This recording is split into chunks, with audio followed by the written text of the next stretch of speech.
And President Biden made his pitch to black voters in the battleground states of Georgia and Michigan over the weekend. During his commencement address at Morehouse, which is a historically black college, the president said that his heart, quote, is broken over Gaza.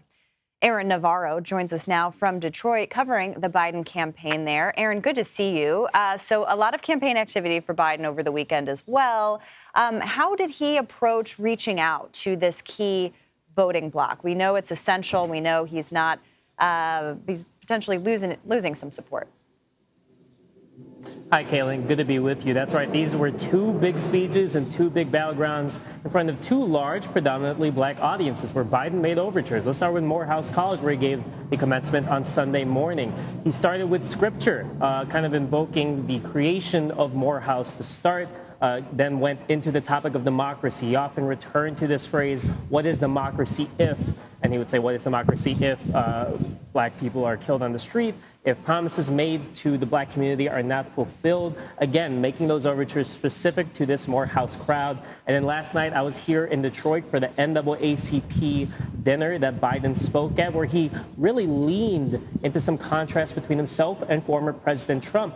He noted how he appointed the first black woman to the Supreme Court, Justice Ketanji Brown Jackson, and asked the crowd, if Trump is reelected for a second term, he hopes that he appoints someone to the Supreme Court that at least has a brain. And this next line got a lot of reaction from the crowd. He asked the crowd there at the NAACP dinner, what would happen if it were black people that stormed the Capitol on January 6th? And a lot of the crowd kind of reacted to that, acknowledging that they think it might have been a different outcome, in particular from the response from law enforcement, were that the case.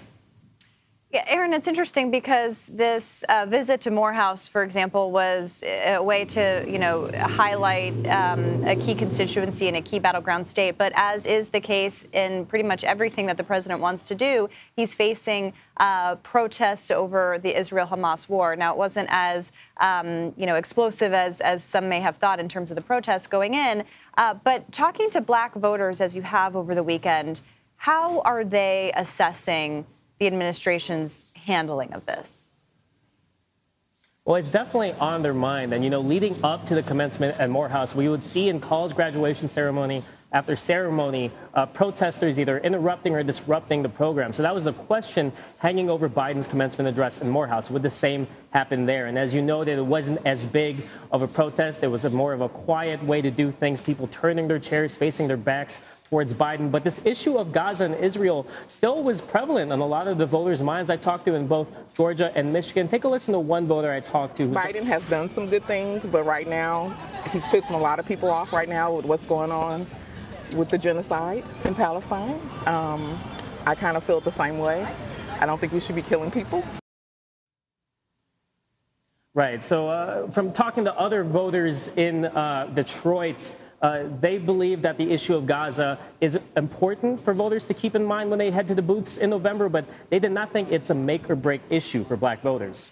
All right, interesting. We will keep an eye on that for sure. Aaron Navarro on the campaign trail for us. Thank you so much.